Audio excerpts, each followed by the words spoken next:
To all those who devoted their lives to aviation.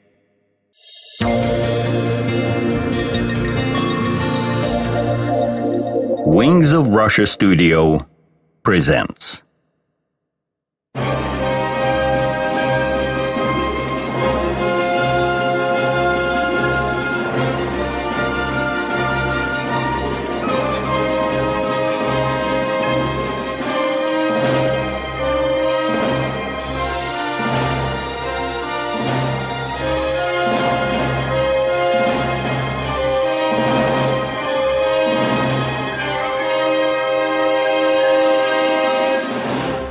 Wings of Russia documentary. A modern fighter is a combination of beauty and power, speed and maneuverability. Its flight fascinates audience in any air show and makes potential enemies mute. A fighter has a hard task. It has to win a fight not only with the like, but with the aircraft of any other type. Everything progressive at the moment in the aviation science and technology is invested in the creation of a fighter. Researchers test in flight ever unknown and out-of-limit modes. The level of aviation development in the country is mostly determined by the ability to create a fighter of its own. Currently, the authority of the Russian school designing aircraft of this type is acknowledged worldwide. But that was not always so. This is a story of the Russian fighter development.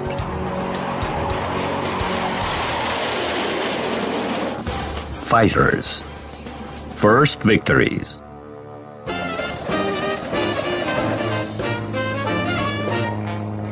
The very first aircraft had no specialization and therefore no qualification.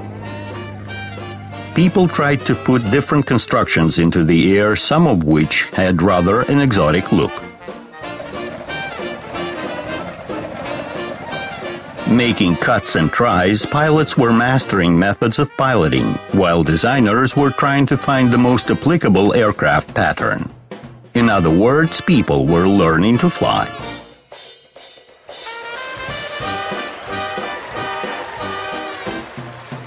The miraculous qualities of the new type of technique could not leave the military indifferent. The first to go into service were air balloons and airships. From the altitude these flying machines could climb to, it was suitable to conduct reconnaissance and artillery fire adjustment. However, with the airplane's development and improvement, it became clear that they can do this job much more efficiently. It also became clear in Russia, where in 1910 the first military aviation training school appeared. Pilots trained in France became instructors. The first aircraft for the developing national military aviation were purchased abroad.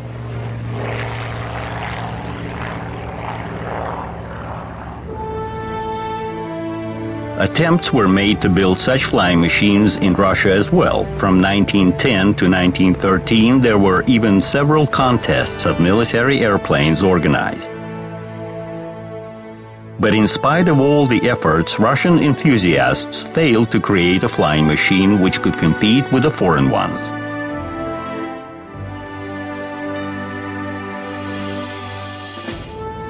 And the chief commander of the Russian aviation, the Grand Duke Alexander Mikhailovich, did not bestow the national designers, preferring to buy aircraft and licenses for their production abroad.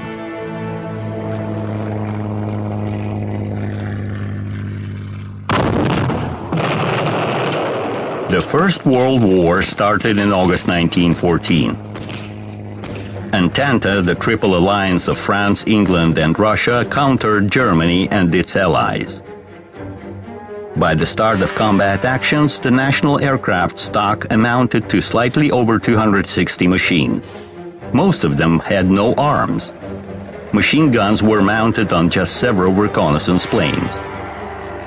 At that time in Russia, the only standard weapon of the crew was the Mauser pistol, and the first air fights were ending up with hand weapon shooting rattling maneuvers, and banal fists shaking.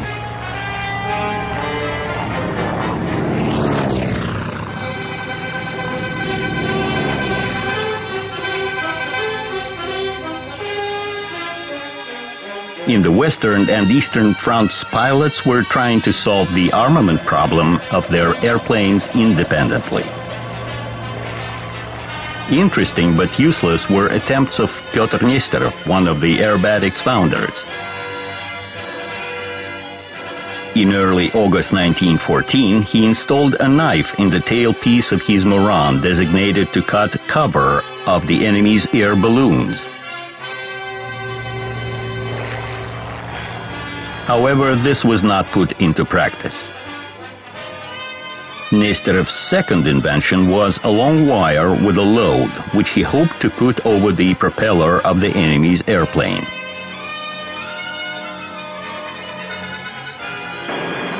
On August 26, 1914, the pilot attempted to test his invention in practice, but the wire broke at takeoff. In his second flight of the same day, Nesterov met an Austrian Albatross reconnaissance airplane. Having no other means of stopping the enemies, Nesterov made a desperate move, a ram attack. Both pilots died.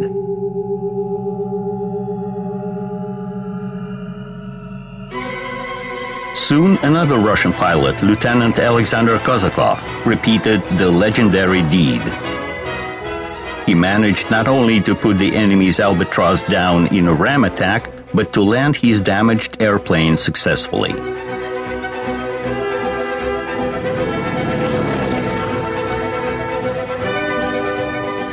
Pilots repeatedly tried to mount a machine gun on the airplane, the most efficient weapon in a fleeting air combat. The best way to attack an enemy airplane was then thought to be from back below. Therefore, the machine gun was put at an angle upwards so that the line of fire to go over the propeller. The first air battles showed that it was absolutely inconvenient and the weapons were faced forward, while aiming was done through airplane maneuvering. Shooting was again performed over the propeller from a weapon mounted on an upper wing. Such scheme was no better for shooting. Besides, the pilot had to reload by standing up, holding the control gear with his legs. It was only left to install the weapon right in front of the pilot and shoot right through the propeller. But how not to damage it? The first one to solve this task was a French military pilot, Roland Garros, who was a renowned sports pilot. He installed steel deflectors on the screw blades to keep them from damage.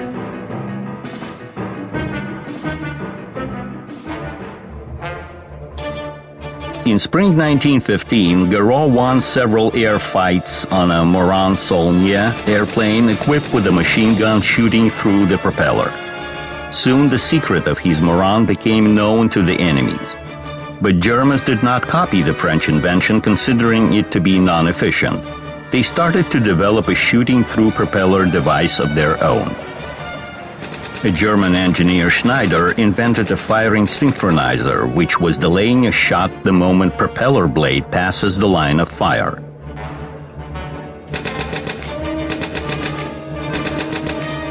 Designer Anthony Fokker installed this device on his Eindecker monoplane. In summer 1915, airplanes with a synchronizer showed their advantages in air combat. Aiming became very comfortable for the pilot. Destruction of the like in the air with the help of the onboard shooting defined the birth of the new combat aircraft class, the fighters. While Morane-Saulnier and Fokker Eindecker can be named the first in the world fighters. In the end of 1915, the Russian military pilot Viktor Dubovsky, independently from the Germans and the Allies, designed a synchronizer of his own. which however did not receive any wide use. Combat activities of those times had their own peculiar features. Engines were often playing pranks, and airplanes were getting out of order due to intensive use and bad weather, since the main construction materials were wood and textile. Russian aviators had even more hardships. Russia was way behind Germany in the number and quality of its aircraft. Air Force units' supply was poorly organized and totally depended upon deliveries from abroad. Any flight was already a great risk. Technical deficiencies were covered by permanent tension, courage, and often heroism of the Russian pilots.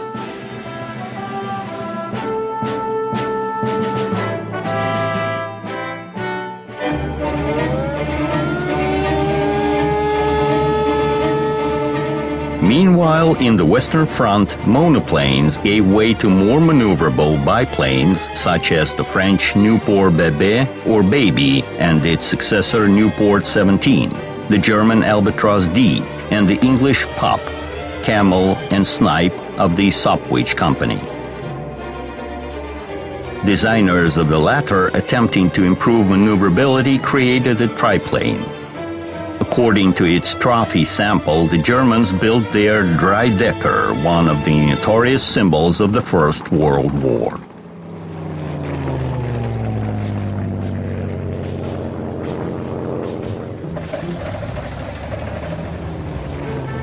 In Russia, foreign machines made the basis of the aircraft stock. Numerous attempts were made to build our own aircraft, and the fighter in particular. The first Russian airplanes were often designed and built upon a private initiative and on private funds. One of them, the MB-2 Bis, was designed by Italian Francesco Mosca. The aircraft was manufactured in series from 1917 at a factory in Moscow. The Sikorsky S-16 biplane fighter also appeared with no support from the Supreme Commander. Businessman and organizer of the Ilya Muromets aircraft squad, Mikhail Shidlovsky, funded S-16 fighter with his own money. This aircraft was part of the squad as a trainer and an escort fighter. However, due to technical imperfection and middling flight characteristics, it could not become a deserved competitor to German Fokkers and Albatrosses. The problem was in the engines, which Russia did not produce.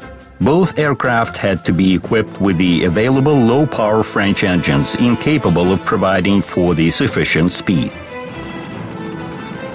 In such conditions, the national constructions could not compete with the foreign aircraft.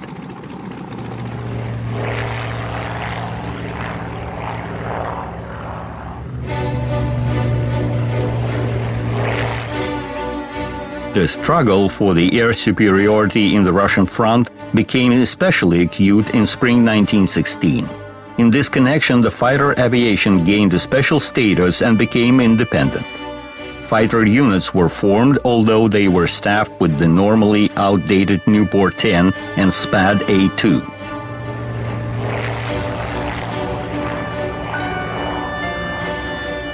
Situation started to improve only by the end of summer, when units were supplied with the Nieuport Bébé aircraft. They were equipped with the upper wing-based non-synchronized machine guns.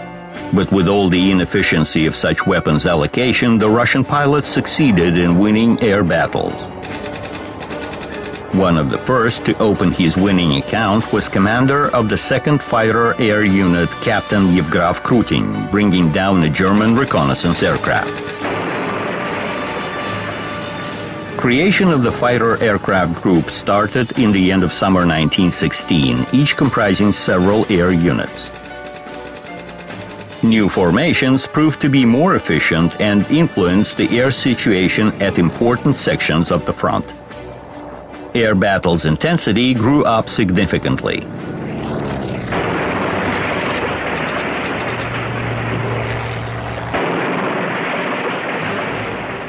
Soon, the first publications on the tactics and combat application of fighters appeared in Russia, written by the Russian military pilots. Yevgraf Krutin became the most productive author. Analyzing its own combat experience, he worked out principles of the fighter unit's organization, published works on tactics, described methods of air attacks and exits therefrom. Besides understanding the importance of the issue, Krutin proposed to open an aerobatic school in Russia for training fighter pilots.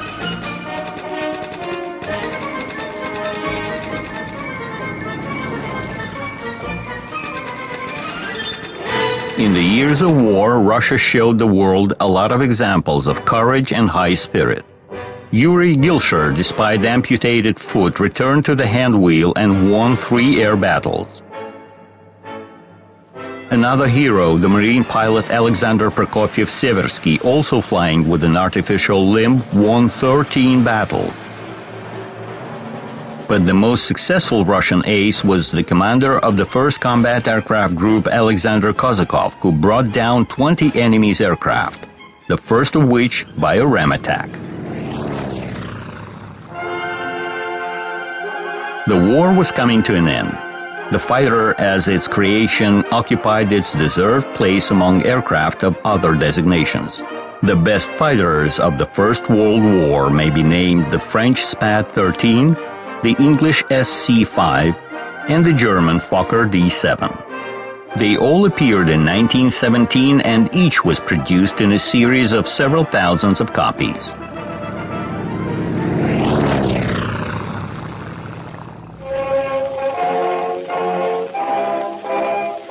Experience of the First World War showed how important aviation was. Therefore, right after October 17, for the protection of the revolution, the Bolsheviks needed armaments, including combat aircraft.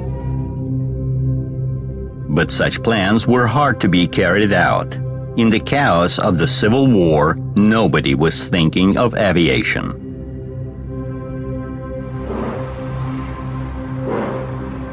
Only after the end of it, the young Soviet Republic announced development of the Air Force as one of its main tasks. The country was surrounded by a hostile capitalist neighborhood.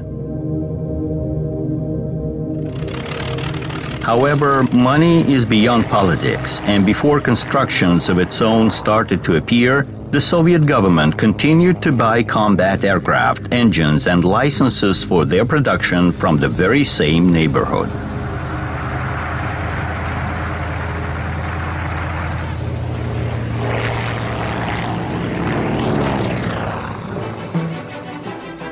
The first Soviet fighters were designed under the guidance of Nikolai Polikarpov and Dmitry Grigorovich. In the beginning of the 1920s, production of Liberty, a powerful American liquid-cooled engine, was mastered in Russia. New aircraft were being built to comply with this engine. Most of the foreign fighters were based upon a biplane scheme. While Polikarpov was designing its IL-400, a fighter with a 400 horsepower Liberty engine, as cantilever monoplane. Its wing did not have wing struts and wire braces, which made the drag significantly lower and enabled to obtain better flight characteristics and speed in the first place. The rated speed was 260 kilometers per hour, which was very high for those times. By summer 1923, the aircraft was ready. Konstantin Artseulov, one of the first Russian pilots, was assigned to test the aircraft. The very first flight ended almost in a tragedy. Right after takeoff, the IL-400 went straight upwards. The speed dropped, the aircraft floated in the air and then crashed from a minor altitude. Artseulov's professionalism saved his life while the aircraft was lost. The reason of the wreck was an excessive tail heaviness. In the air, the aircraft is supported by the wing, and construction elements in front and in the rear of the wing must be balanced. The tail heaviness means that the front was heavier than the rear. When that was discovered, relevant recommendations were made for the designers.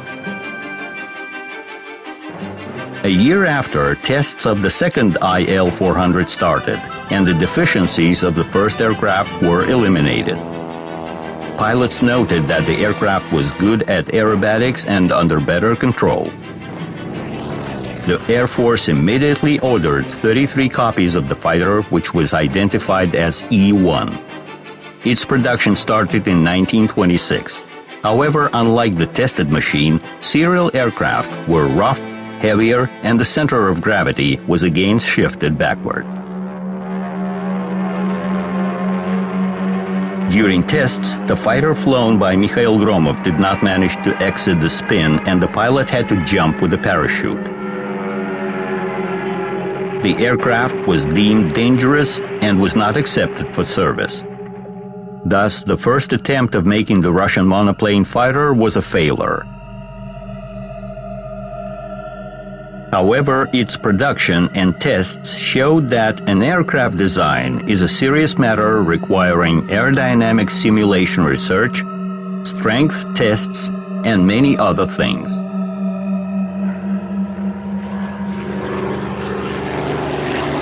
From the very beginning of the fighter's history, attempts were made to use the monoplane scheme, which promised to be more advantageous than the biplane scheme.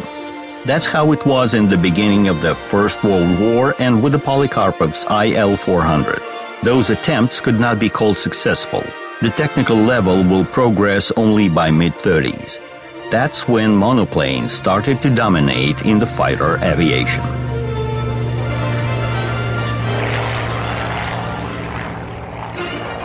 While Polikarpov experimented with a monoplane, Dmitry Grigorovich built a classical biplane fighter identified in serial production as E-2. The aircraft did not succeed from the start and required refinement. But even after that, it did not comply with the set requirements. The reason was in the low-power engines. But in order to get rid of the foreign dependence, this fighter was put into commercial production and accepted for service.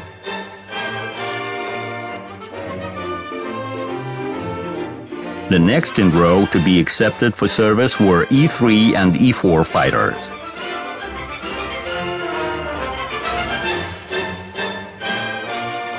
The Polikarpov's E-3 biplane had a wooden construction and was equipped with the M17 liquid-cooled engine. For its time, it was the fastest Soviet aircraft. With this aircraft, Mikhail Gromov reached 290 kilometers per hour. From 1928, the aircraft started to arrive to the aviation units. Almost 400 copies of this aircraft were produced. E-4, made by the construction team of Pavel Sukhoy under the Tupolev's general supervision, became the first Soviet all-metal construction fighter.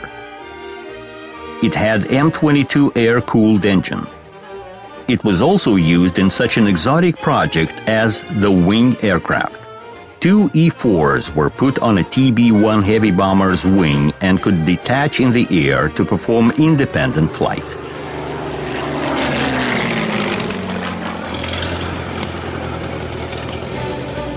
In spring 1930, pilot Benedikt Buchholz, in presence of the government members, raised the new E-5 fighter into the air from the Khodynka Central Airdrome.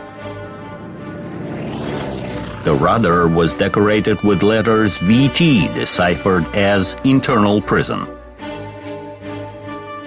The reason was that designers Polikarpov and Grigorovich, as alien social elements, by that time found themselves in prison, where they in fact designed the E-5. This was one of the first NKVD attempts to set control over aircraft designers with the help of repressions, which later became massive.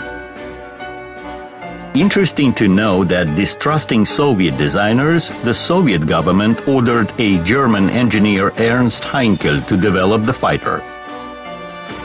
The latter made an aircraft defined as E-7, which was accepted for service in the Red Army.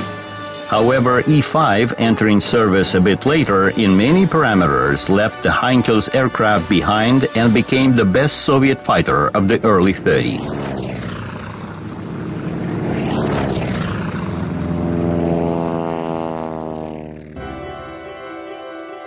A dilemma emerged in the early 20s. Which fighters are better, the monoplanes or biplane? Up to the Second World War, the fighter's evolution went in both directions. And while in the 20s monoplanes could hardly compete with the biplanes, from the early 30s, with the appearance of perspective machines, the monoplane scheme started to dominate. High speed of those aircraft was particularly achieved at the expense of maneuverability. Therefore, a classification was adopted in the Soviet Union according to which traditional biplane fighters were called maneuverable, while the new monoplanes were called fast speed.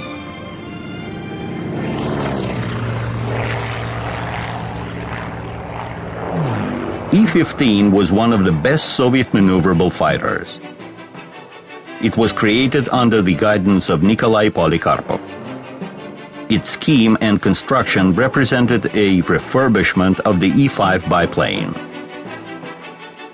However, the upper wing of E-15 was made in a seagull type, thus the drag was reduced and the forward and upward visibility was significantly improved, which was very important for combat conditions. Installation of a new 700 horsepower engine became a significant improvement of the E-15 flight characteristics. The aircraft was armed with 2 synchronized machine guns. Flight tests of the aircraft's trial copy were completed in the end of 1933. On November 21, 1935, flying a lightweight version of this aircraft, Vladimir Kokinaki established a world record, reaching an altitude of 14,575 meters.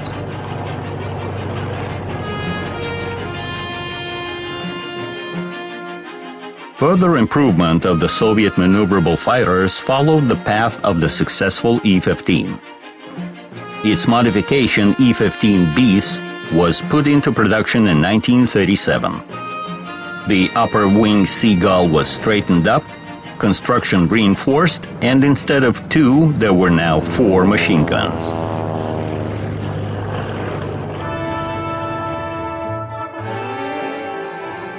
Among the entire variety of fighters, there were several 2-seat aircraft. The firing abilities of the aircraft were thought to be increased at the appearance of the second crew member, the marksman. But this benefit was gained at the expense of the weight increase and reduction of flight showings. Attempts to make a 2-seat fighter in the USSR were unsuccessful until a certain moment. Only in 1935, designers Kochirigin and Yatsenko managed to design a more or less good aircraft of this type. It was named DE-6, and the main reason for its success was the perfect aerodynamic. As to speed, DE-6 was beyond even the 1-seat E-15. However, in future, 2-seat fighters did not receive as much distribution as the 1-seat aircraft.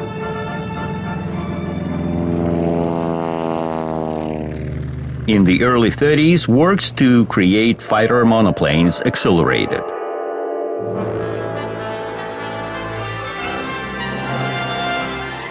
Under the leadership of Grigorovich, Tupolev, and Polikarpov, 3 types of fast-speed fighters were developed: E-14, E-16, and EP-1. They were put on tests one after another, upgraded in parallel, and there was to an extent competition between them. Among these contenders struggling to be named the fastest fighter, the Polikarpov's E-16 was the most successful. It was the first to appear among its counterparties. The first sample, E-16, took off on December 30, 1933. The factory tests were performed by Valery Chkalov, while the state tests were conducted by Vladimir Kokinaki and Vasily Stepanchonok. The fighter turned to be rather strict in control and demanded precise coordination of the pilot's movements. In other words, E-16 required pilots with at least mid-level or even higher qualification, which of course was not an advantage of the new aircraft. However, this feature was neglected since during tests the aircraft showed good speed characteristics. Minor defects were being eliminated in the course of the tests and commissioning. Despite the military's interest, E-16 did not receive immediate use in the Air Force.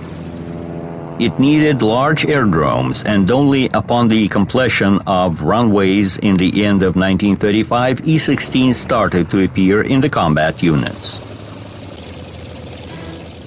Various E-16 modifications were identified by adding a type number. They differed by the engine brand, armament, and constructive peculiarities. E-16 Type 5 became one of the most popular modifications, equipped with the M25A engine. First modification had closed cockpit. However, pilots as a rule flew with the open canopy, worrying that the sliding part may not work in a critical situation, and the plexiglass quality was not the best.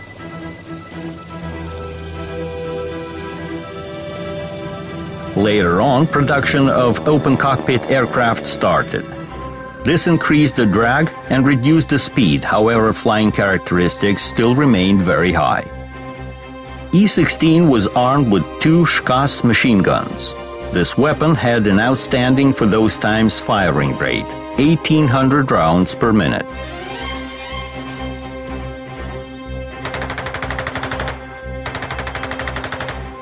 Although pilots noted insufficient firepower of the fighter, therefore Polikarpov offered E-16 armed with cannons in addition to machine guns. 2 20mm cannons were installed in the wing, and E-16 Type 12 became the first Soviet serial fighter with cannon armament. Cannon versions of the E-Shock, as E-16 was lovingly called, were designated first of all to fight bombers. They were also used for attack actions. There were also 2 sea training E-16, the so-called dual cockpits. The most massed dual cockpit was UTI-4. It played a huge role in training crews for flights on fast-speed fighter. Starting from 1935, the Red 5 was showing its flight art at the Red Square parades and at air shows in Tushino. That's how the E-16 aerobatic group was called. For most of the pilots, the right to fly in the Red 5 was the highest assessment of their professional skills. The group aerobatics on those aircraft could be performed only by first-class pilots. And what's up with the E-16 competitors? Tupolev started developing a high-speed fighter even before Polikarpov. Andrei Tupolev, by that time already a venerable designer, could allow himself to make a new all-metal aircraft. It was the first fighter in the Soviet Union with a retractable landing gear. In May 1933, E-14 took off for the first time. During tests, some of the deficiencies were disclosed, but they were eliminated only by 1937. By that time, E-16 was already servicing in the combat units, and production of another fighter seemed inexpedient. The other contender was the Grigorovich's EP-1 fighter. This aircraft had one peculiar feature, the recoilless cannon. Developed by Leonid Kurchevsky in the early 30s, these cannons became popular in the USSR. Being relatively lightweight, they could have large caliber and relevant destructive ability. It was quite clear that the military wanted to install new weapons on fighters. Two aircraft equipped with these cannons were built in 1931, the E-12 of Zagi and the Grigorovich's EZ fighter.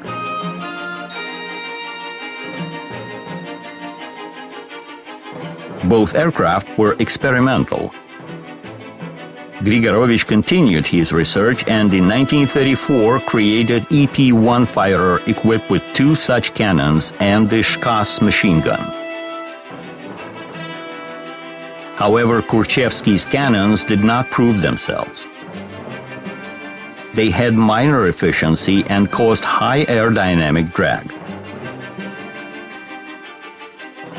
Besides, in other parameters, EP-1 was inferior to E-16. The subject was closed.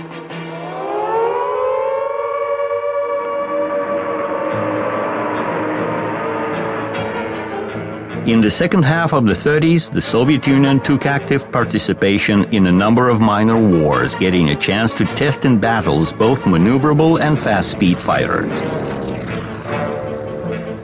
In autumn 1936, the civil war in Spain started. Soviet volunteers went to help the Republicans. USSR sent its military technique as well. In the Spanish sky, the E-15 biplanes met with the aircraft of Franco. Combat capabilities of the Chatas, how the Spanish called E-15, appeared to be much higher than of the enemy fighters, the Italian Fiat CR-32 and the German Heinkel 51. In the air battles, combat aircraft revealed their strong and weak points, improving methods of air fights. In Spain, for instance, pilots applied tactics of interaction of maneuverable E-15s with the fast E-16s. The task of the fast fighters was to catch up with the enemy and get engaged in a combat. After that, the maneuverable E-15s would pick up the relay, while the E-16s would be free to attack the bombers.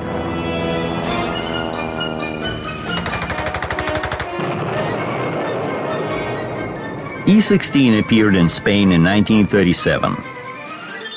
It was then that the first in history air battles between the fast-speed monoplanes took place. The Soviet fighters were countered by the German Messerschmitt Bf-109. This all-metal aircraft was a new dawn for the fighter aviation. It comprised almost all features of a fast-speed monoplane: excessive wing loading, retractable landing gear, closed canopy.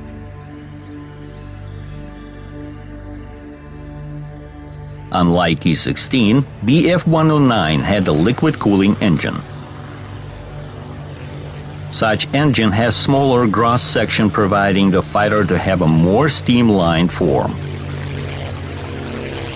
Combat actions showed that in terms of speed, the first version of Messerschmitt did not have any advantages over E-16 and was inferior in climb rate and armament. In terms of combat efficiency, both aircraft were very close to each other, and success often depended on the pilot's skills and combat tactics. Installation of a new 1,000 horsepower engine on the new version of Messerschmitt provided for the blunt improvement of all its flight characteristics. The speed of the modernized Bf-109E increased to 550 kilometers per hour. But those aircraft almost did not have to fight in Spain. The civil war in Spain ended on April 1, 1939. At that time, Bf-109E was standing alone as to its combat qualities.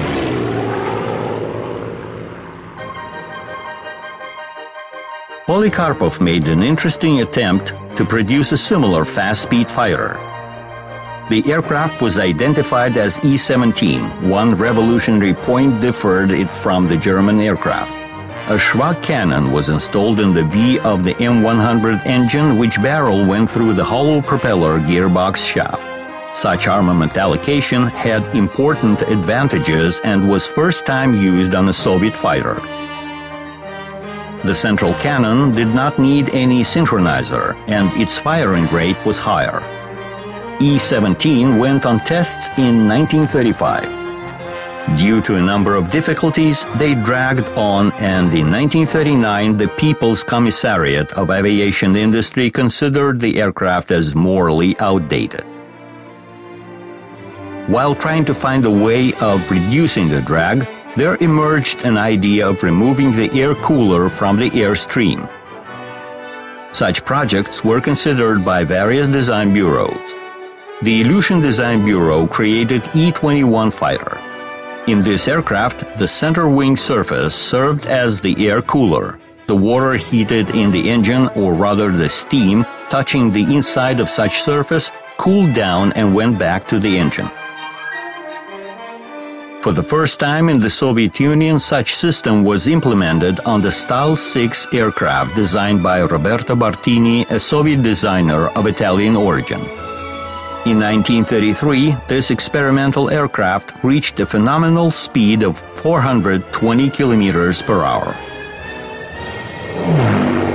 However, very soon it became clear that the steam cooling system, due to its vulnerability, was not suitable for a combat aircraft.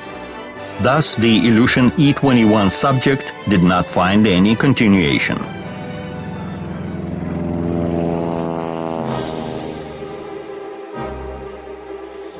In the meantime, fighters serving in the Soviet Air Force were undergoing combat examination. After Spain, E-16 managed to fight in China with the first Japanese monoplane fighters Mitsubishi E-96. This aircraft had non-retractable landing gear and was losing to the Soviet fighter in speed. However, it had good maneuverability and was accessible to pilots of lower qualification, thus standing out of E-16. During the Khalkhin-Gol conflict in May 1939, another Japanese competitor to E-16 was the E-97 fighter of the Nakajima Company. This aircraft was a serious counterparty. Radio stations on board Japanese fighters provided for the coordinated combat actions, while Soviet pilots had to do without the radio.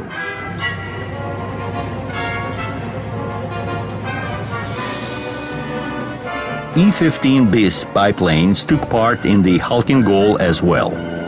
By that time, combat capabilities of the BIS became insufficient to fight Japanese monoplane fighters. Moreover, the BIS could not catch up with most of the new types of bombers. That seemed to be the end. The slow biplanes were supposed to go. But no. There at Khalkhin-Gol, another Soviet biplane showed the best of its qualities.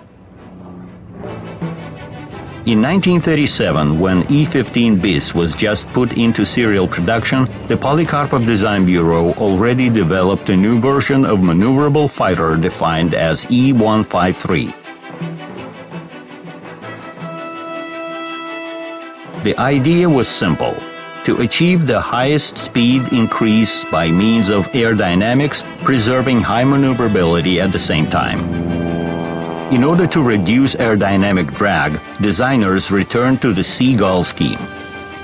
But the most important thing was that the fighter was equipped with retractable landing gear. In 1938, one of the first Seagulls, as this fighter was called, reached the speed of 425 kilometers per hour.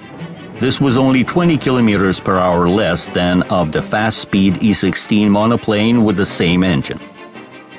Soon, E-153 was equipped with a more powerful and altitude engine with a variable pitch propeller. This allowed to improve the rate of climb, reduce the takeoff run, and increase the ceiling. The aircraft was armed with 4 Shkas machine guns. Half a year after its serial commission, the Seagull was fire-seasoned in the sky of Mongolia, where it proved its right to stay.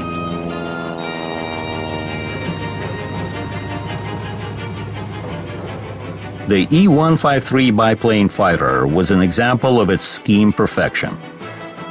But Polikarpov did not stop to rest. E-190, which emerged in the very end of 1939, had a record-breaking ceiling of 12,400 meters and a speed of 450 kilometers per hour. However, by that time, this kind of speed was already insufficient.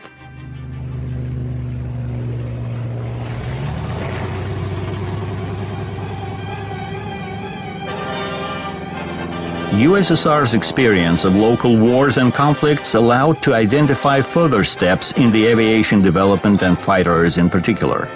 After Spain, for example, armored back seats were introduced to protect the pilot from beneath and from the back.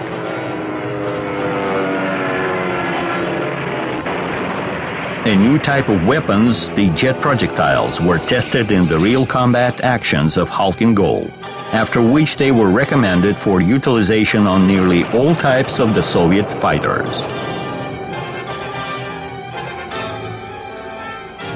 The new and more powerful engines were supposed to make the basis for the fighters' further improvement.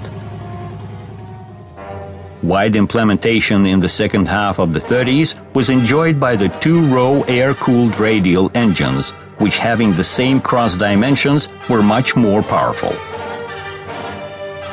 This motor was meant for the new E-180 fighter of the Polikarpov Design Bureau, which was supposed to substitute E-16. The first flight of this experimental fighter took place in a frosty day of December 15, 1938. The engine stopped due to overcooling. Pilots' attempts to reach the airfield were in vain. Valery Chkalov, piloting the aircraft, a hero and the country's favorite, died. After this catastrophe, it became clear that to obtain the new fighters so much required by the Soviet Air Force will be impossible. The accident with E-180 turned into a tragedy not only for the pilot, but for the aircraft creators. In the spirits of those times, they were the ones to blame. But it was just a minor episode in a huge wave of repressions breaking down the most talented and active personalities, including designers and officers. And it was one of the basic reasons for the catastrophic incompliance of the Soviet aviation with the spirit of times. From 1933, when the Nazis came to power in Germany, the world lived in a presentiment of a big war. And the leading aviation powers were getting ready for it. They placed their stakes on the monoplane fighter. Prototypes of most of the fighters which became famous in the Second World War performed their first flights before the war. Among them were the British Hurricane and Spitfire, the American Airacobra and Kitty Hawk, the Italian Fiat G50 and Mach-E 200, the Japanese Hayabusa and Zero, the German Focke-Wulf 190, and already mentioned Messerschmitt. What the Soviet Union had at this point? Thousands of hard-to-handle E-16s, thousands of slow-speed biplanes, and in perspective, persistent attempts to create an outstanding biplane and modernize the same E-16, which is rather old and outdated.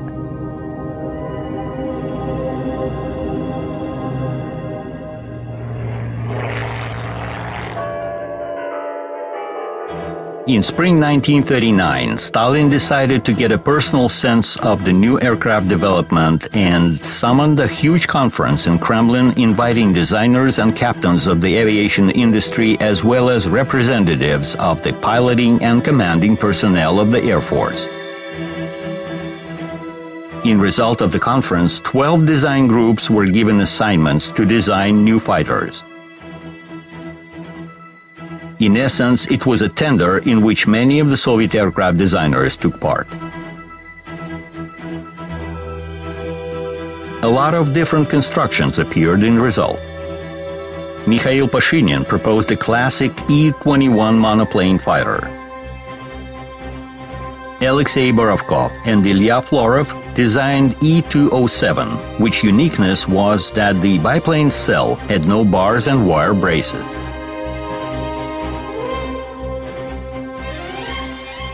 Design Bureau of Alexander Moskalev developed a Sam-13 aircraft, which engines were installed in a tandem in front and in the back of the cabin.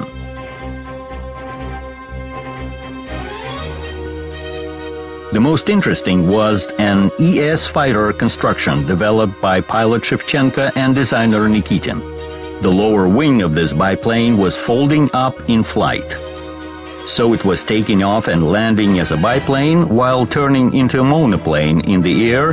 It could show its best speed characteristics. However, all these exotic designs, to this or that reason, did not get any progress.